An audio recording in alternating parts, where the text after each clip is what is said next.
into what a differential equation is. So some of this, the good news is, if you took Calc 3 at PCC, some of this stuff in the first chapter will be familiar. You'll have seen it before. Okay?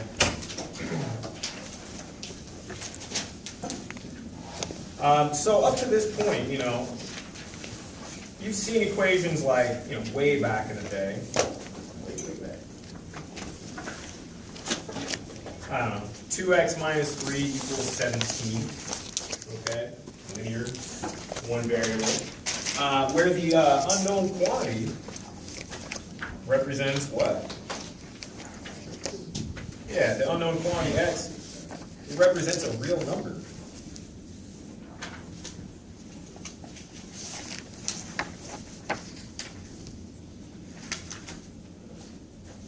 So when we seek to solve an equation like that, we're looking for the real number or numbers that satisfy the equation.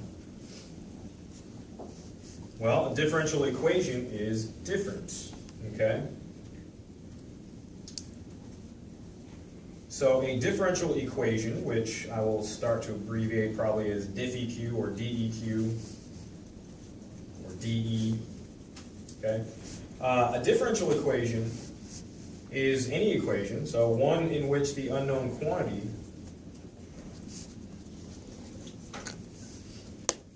is a function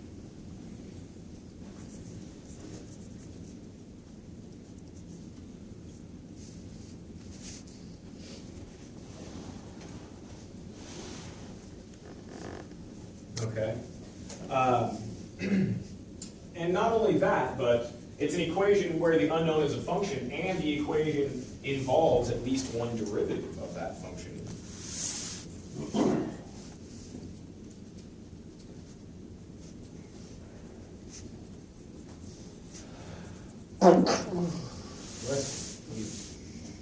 So at least one derivative of that unknown function, thus differential equation. So at least one derivative of the function.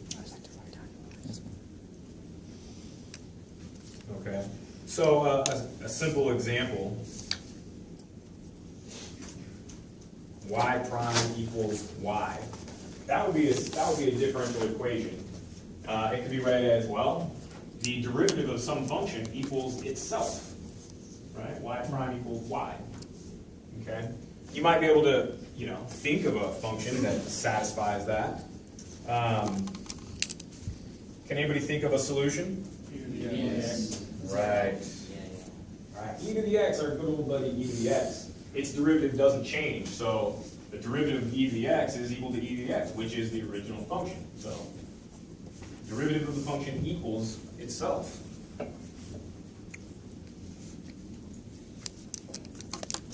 And often we see this function notation written, even when it's y of x equals e to the x is a solution. Okay. Any others? 0. Oh, 0. Right. 0 is a solution. 0, the constant function. Well, as a function of x, its derivative is also 0. Yeah, that's what we also often call the trivial solution. Yeah. Not trivial that, it is a solution, it works. But sometimes 0 or a constant like that will work and not follow the form of the other solutions or something like that. We call that a trivial solution. But we could also have 2e to the x. Does that work as well? The derivative of 2e to the x is 2e to the x. So y prime equals y. So 8e to the x. Mm-hmm.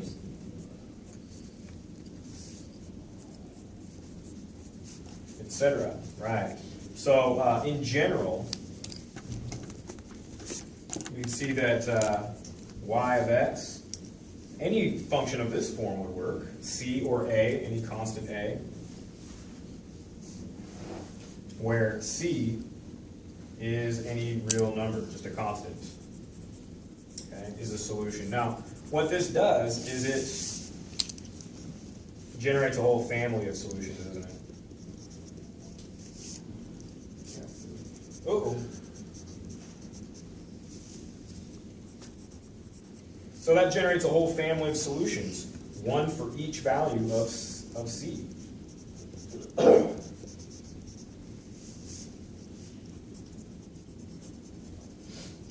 Okay, so that's what we call a general solution to that differential equation.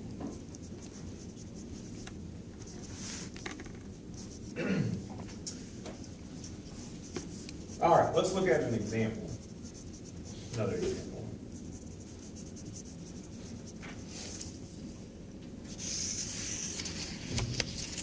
So say we got the differential equation.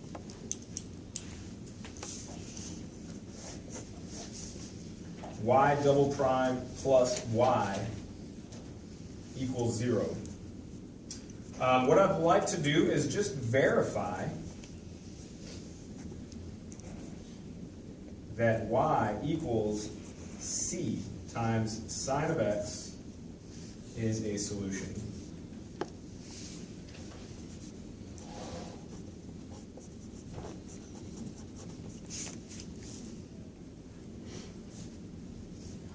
How do we know that? Second derivative. Yeah, we need to find the second derivative.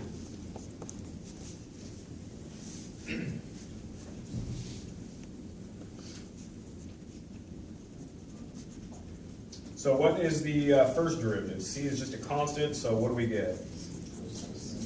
C times cosine x. All right, you put a times in there. C times cosine, you got those two C's there anyway. And the second derivative would be, right, derivative of cosine is negative sine, so I can pull that negative out front and just say negative C sine of x, yeah? Okay. So then what we do, if we want to verify a solution, well, I need to substitute the appropriate quantities in that equation and see if it's satisfied. So we need to sub y and y double prime into the equation. So when we get y double prime, that's what? Oh, it was negative c sine x. Plus y.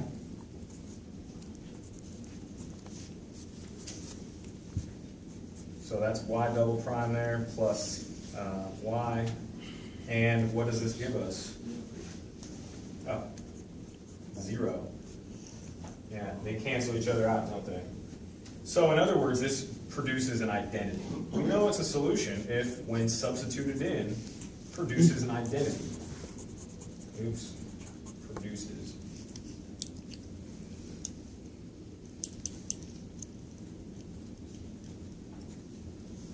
Okay, just like this first little equation right here. How many people can solve this? We can probably solve this one in our head, right? 10? 20 minus 3? That's true, right? Because when you substitute 10 in there, what do you get on the left side? 10 to 2 times 10 is 20 minus 3, and 17 equals 17. That's an identity, right? Something that's always true, something that's obviously true. And that's what we do when we substitute a solution in, we see if it gives us a true statement. Just like that one, y double prime plus y, they knock each other out and equals 0. And so on the left side, we get 0 equals 0. Okay. So our solutions were of the form c times sine of x, is that right?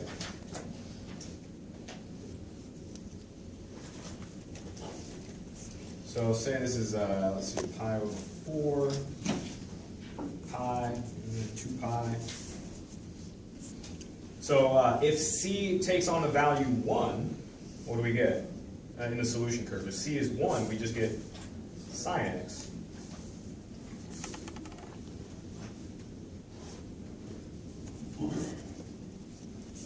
And we get our familiar sine curve.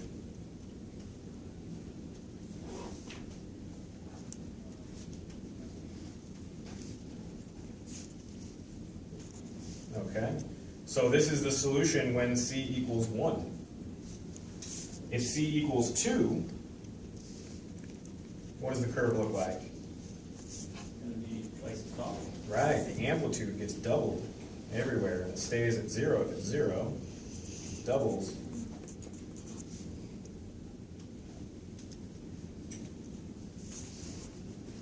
Oops, there we go. something like that. So this would correspond with that constant c value being 2, etc.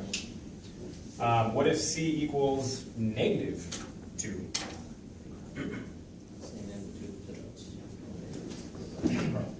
Requires another color. All right. So if c equals negative 2, oh yeah, it flips it also across the x-axis.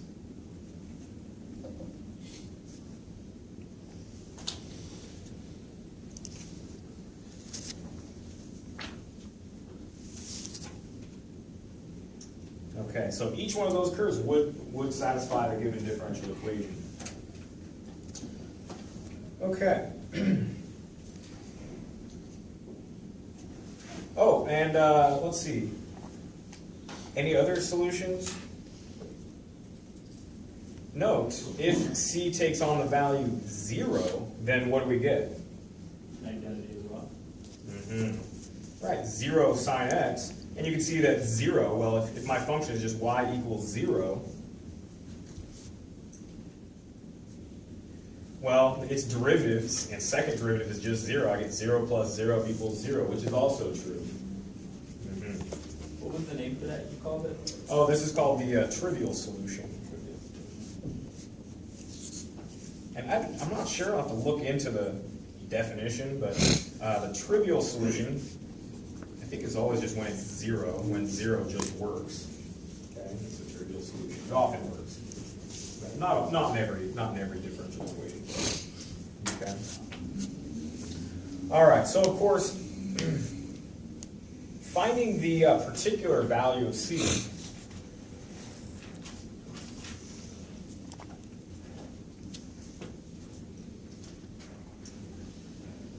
would require that we know something special about the original curve.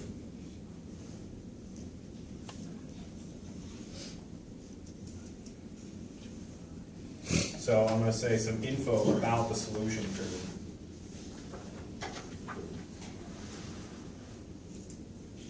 So for instance, if we were also given some information about it, say find the value of c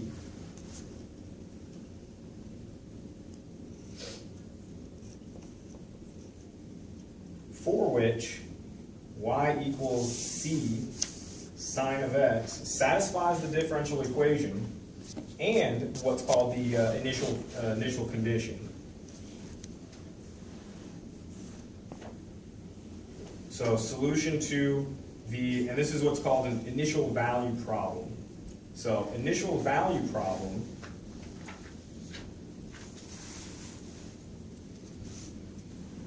is a differential equation, like we just had, y double prime plus y equals 0, with the further information that y of pi over 4 equals 1.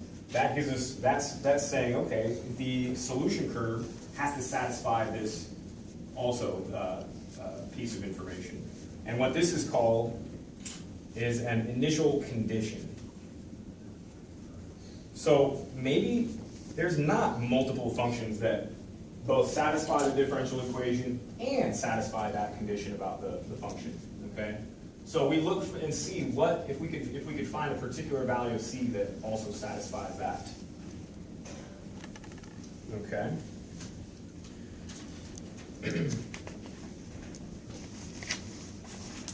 So we know the general form.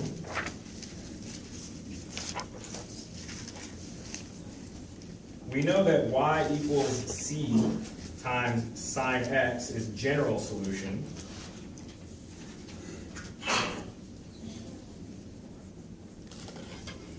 So I'm going to say general solution to the equation y double prime plus y equals 0. But we also need it to satisfy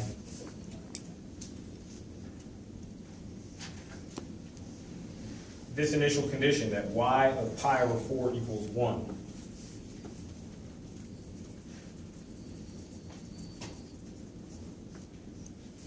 Okay. So how do I find a particular curve that satisfies this?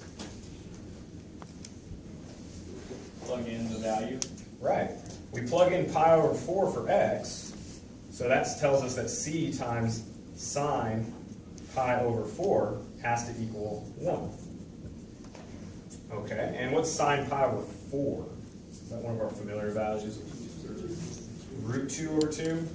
Yeah, that's the 45, 45, 90 triangle. So sine is root 2 over 2.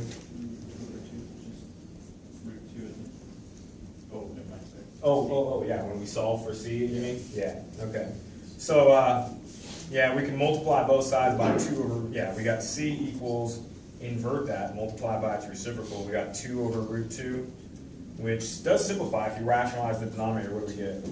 Root 2. Just root 2. Okay. So we say that y equals, or y of x, and that's the particular value of C, is the particular solution.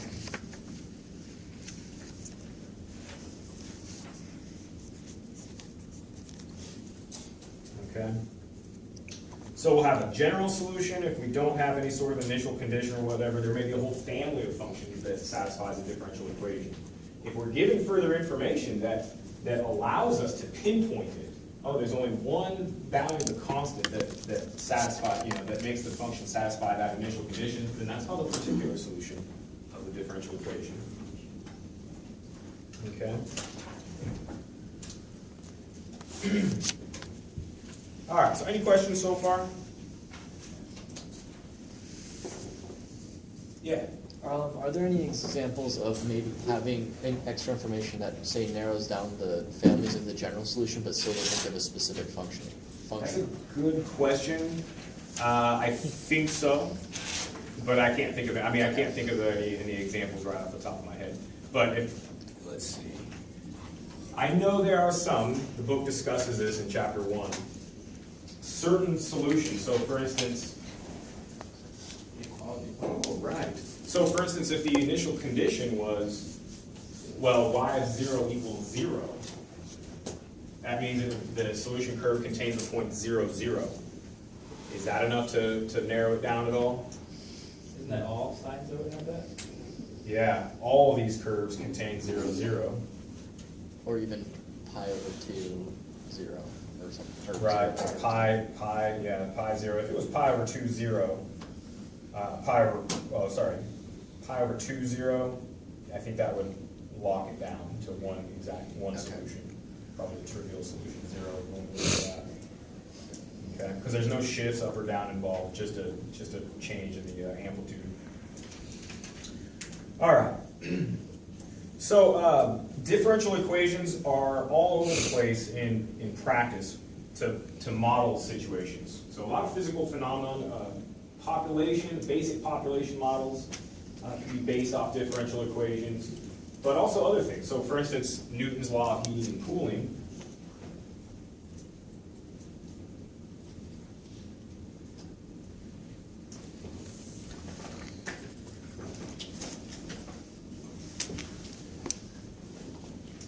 So real world phenomenon. Is that A at the end? That's the plural, right? Phenomenon. Phenomenon is one. Okay. A lot of different real world phenomena. So especially in engineering, circuits, electrical stuff, you'll see this pop up. So an example would be Newton's law of cooling and heating.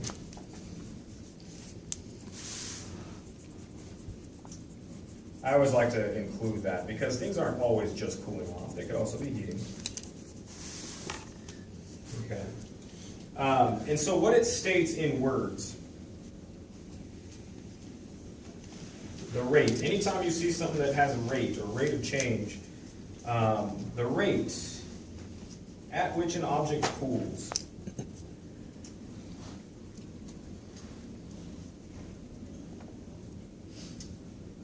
is proportional to the current difference in temperature between it and its surroundings. So the ambient temperature, whatever you want to call it, surrounding temperature. So proportional to the difference. And so this was observed by Newton, you know. And he used it to model this situation, okay? So proportional to the difference in temperature of the object and its surroundings.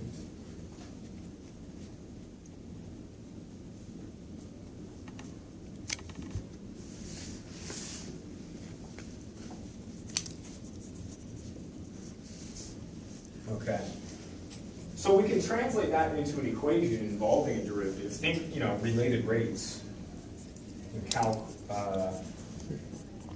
1, related rate problem. So it always says, oh, the rate at which the volume of this thing is decreasing, whatever. So when we see this rate, we're thinking a first derivative, the rate at which something changes. Now in this case, it's a rate of change of temperature. So let's define T to be the temperature of the object. That's what's changing, not the surroundings. I guess an object could change the temperature of the surroundings if you have if you have a system that's very small. If we have a giant room and I put a burger out here, a hot burger, the burger is not going to heat up the room so much. I guess it would minutely, but it will cool and generally merge with the temperature of its surroundings. Okay? But if you have a smaller system, yes, then they're changing with each other. But we're going to take the surrounding temperature to be a constant. So let T be the temperature of the object at time, little t, whatever that is, seconds, minutes. Okay? And we'll let A be the surrounding temperature.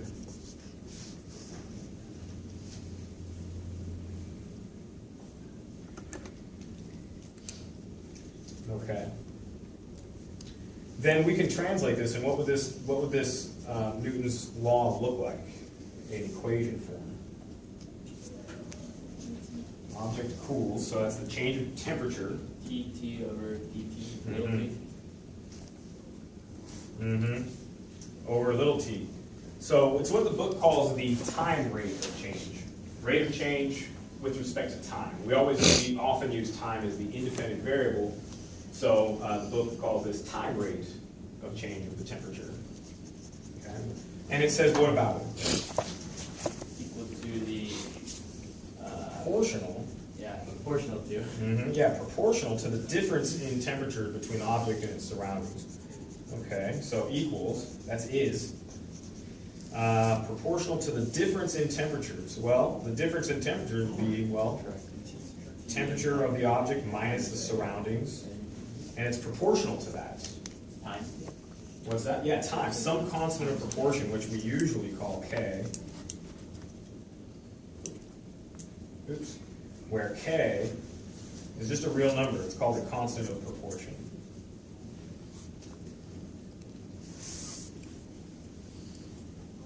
Okay, and we could leave it like that. So for instance, if it's cooling, if the temperature of the object is larger, greater than the temperature of its surroundings, right? So if we put a ceramic, big clump of hot ceramic out here that we just took out of the kiln, its temperature is greater than the surroundings. So T minus A would be what kind of quantity? Positive or negative? It would be positive. But what's going to happen to the temperature? So dT should be what? Positive or negative? What's that? Yeah, the temperature should be decreasing for sure. Yeah, if I have a hotter object than the surroundings, the temperature is going to be decreasing. All right? So dt, its derivative, time rate of change of temperature with respect to time, should be positive or negative? Negative. Right. Now, here's the thing, though. Since the object is hotter than the surrounding temperatures, T minus A is positive. If K is positive, then I have a positive quantity over here. Maybe K should be negative. K, yeah. And so what the book does, we can leave it like this and say in the back of our minds, oh, I know K should be negative. But I think the book, wisely, they put negative K in here, and then they say where K is just a positive, and we're forcing it, putting a negative in front of it. Okay. Yeah. What about in situations where T is lower than A? Oh, that's a good question. Yeah, let's consider that right now. So it should withstand questions about the reality of the situation. I mean, ultimately, a model of some situation should closely describe it. So if we ask some questions and it doesn't fit the physical situation, then you have to reject the model. Okay? There's a good discussion about this in section 1.1 or 1.2. All right, so let's first say, well, if T is greater than A, if the temperature of the object is greater than its surroundings, well, then we know it's going to be cooling off, right? The temperature is going to be decreasing. So if T is greater than A, T minus A would be positive, times a negative would make this negative. So dt is less than 0, which means temperature is decreasing. It's derivative negative. Yeah. How do they just switch T and A as opposed to changing the constant? If that's a real constant and has a positive value. Yes, you can do that. And I've seen it written that way as well. One problem with that is when you go to solve this, if you have an A minus T, T is our dependent variable. You have it the other way around. You have a negative in front of the T. So it just sort of inserts an added step that you gotta be conscious of when you're integrating both sides. You will integrate, right? There's the derivative, but it would require the use of a chain rule or something because you got a negative T in front. You have to take account of that. Right? So the T minus A is nice because then it's linear with respect to T and the coefficient is 1. All right, so derivative being negative means, well, the temperature with respect to time is decreasing. And that matches our intuition. Yes, dt should be less than 0 in that situation. All right, and Andrew, to answer your question, if T, on the other hand, is greater than A, then what happens? Oops. Let's do the other case. If it's less than A, then T minus A is going to be what? Positive or negative? T is less than A. So if I come in here with a frozen chicken one day, frozen chicken, the temperature of that chicken is going to be, I don't know, 40, 30 degrees. It's frozen, right? 25 degrees. So 25 minus the ambient temperature, that's going to be a negative, right? Yeah, T is smaller than A, so if I subtract A from it, it's a negative one. But what's a negative times a negative? It's positive.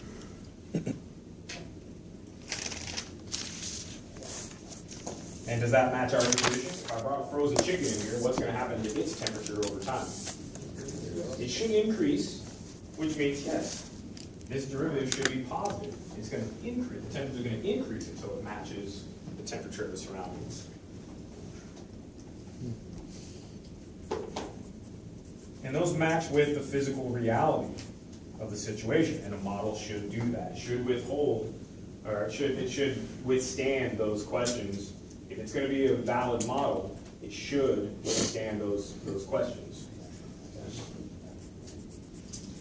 All right.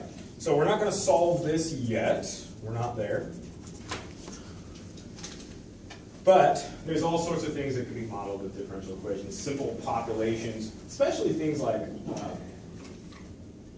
not like human population. There's too many things going on. But for instance, bacterial population or presence of radioactive substance, that follows certain laws like this, differential equations that are very predictable. Okay. So that was section 1.1 is just a general intro. Let's look at 1.2 briefly.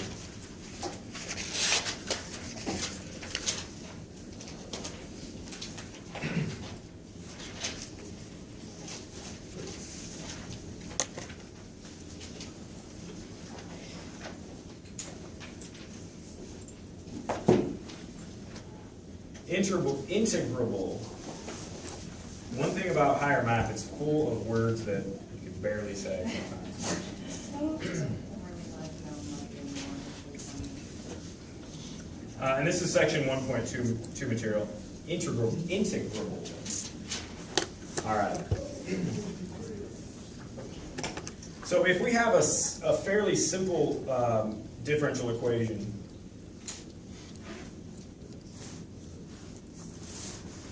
say we just have dy dx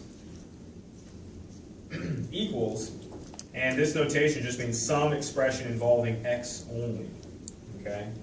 f of x. So if my differential equation on the right side is just some expression involving x, well, that's called integrable. I can integrate the function to find the solution to this. Okay. By the way, first order. Okay, because it involves just y prime, first derivative. Oh, did we talk about the order? No. Oops. Let's go back to here. Where did I want to hit that? Yeah. Oops. Okay.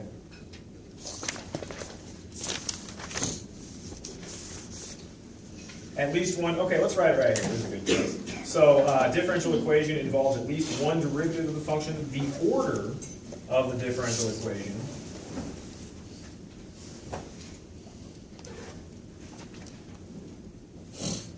is just the highest derivative that appears anywhere in the equation.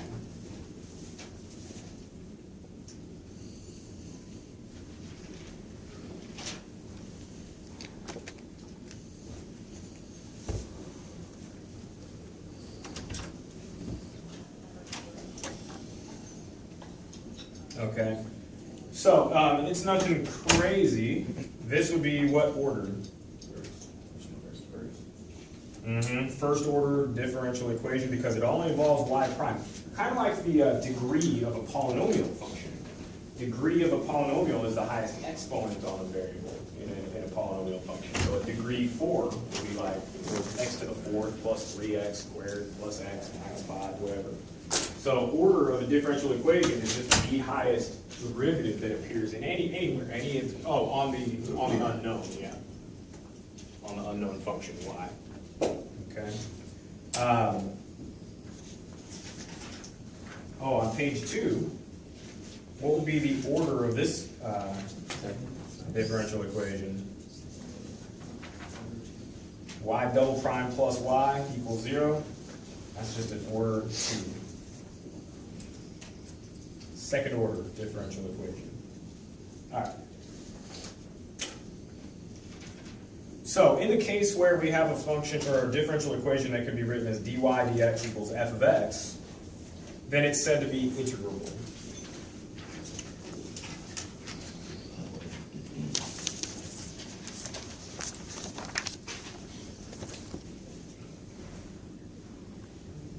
So one way to write that is just there's no mention of the dependent variable y.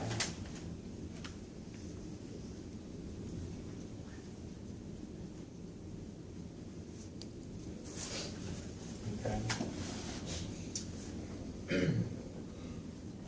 In this case, then the differential equation is said to be integrable.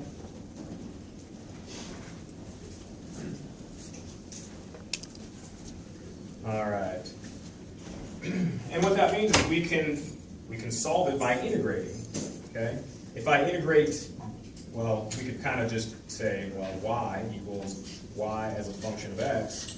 Well, this is the first derivative of some function equals f of x. All I need to do to find y is find an antiderivative.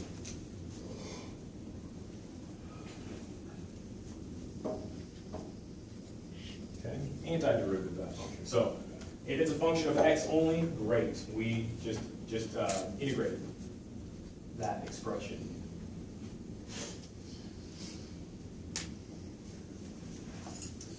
So let's look at some examples. Say y prime, or you see it both ways, y prime or dy dx, especially if it's just a first order, you'll often see dy dx. So say dy dx equals 2x. Then, how would I solve this?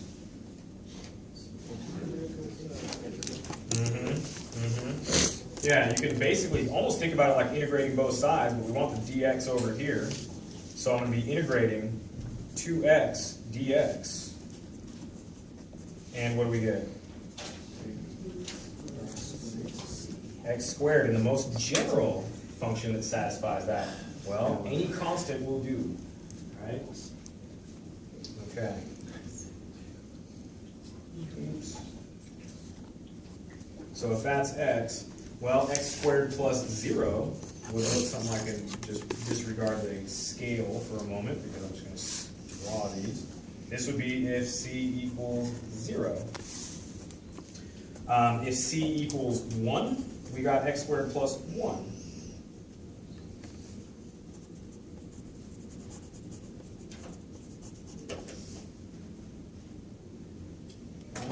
If c equals, say, negative 2,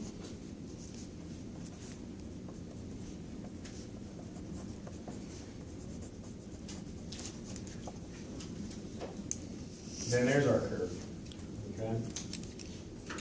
So all these different values of c just correspond to a different vertical shift, right? But at any point x, what I could say about them is that they have the same slope, right? Right. So dy dx depends only on x. That's what that equation up there says. The derivative of the function with respect to x is a function of x alone. So at x equals 1, the slope is the same. Here, here, here. No matter what c is, the slope is a function of x only. So you'll see vertical translation of the function. Yeah? In any case, dy dx, the derivative of these functions, would all equal to b2x. Okay? So one way to think about this is that all of these curves, I use this term loosely, these curves, only because I saw it in the book, that's why I'm doing this, curves are parallel. Well, they're not lines, but they're parallel in the sense that they never cross, right? None of them will ever intersect each other. They have the same slope at any x.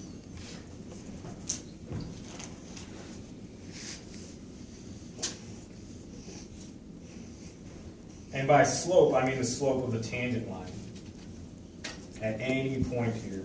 So right here, slope of the tangent line is the same on all those curves.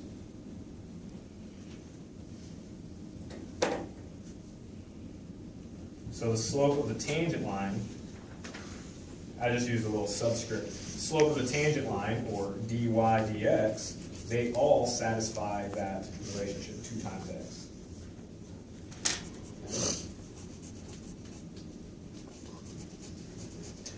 All right, another example of integrable equation. How about dy dx equals 1 over root x, which I guess could be written as 1 over x to the 1/2.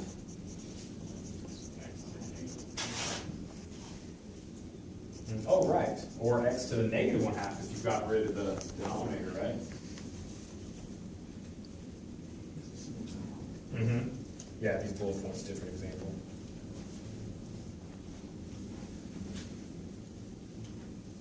So I could just do this, yeah? Integral of this, antiderivative. Yeah, I could write it as x to the negative 1/2 dx.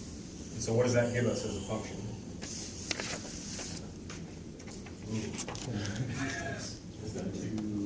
X to the If we're going to find the derivative of this, I would use the power rule. Drops down, right. X to the, x to the 1/2. Yeah, so this is literally inverse process. Yeah, add 1 to the, and this is a power rule because it's x based to a constant power. Integral of a function like that, add 1 to the exponent, so negative 1/2 plus 1, or 2/2. divided by n plus 1 as well. Yes, Times 2. right. So it would be x to the, add 1 to that power, that becomes positive 1/2, divided by that 1/2. Right, oh, but you know what, dividing by that fractional power is the same as multiplying by 2. So I could write it as 2 root x plus c. Okay. Mm-hmm. Yeah, dividing by that new power. So the power rule to find a derivative is drop down the power, multiply it out front, right, times the coefficient, times x to the, and then I drop that power by 1. This is in reverse order as well. Add 1 to the power, then divide by that new power. Okay. So we're going to spend about 20 minutes or so on an activity.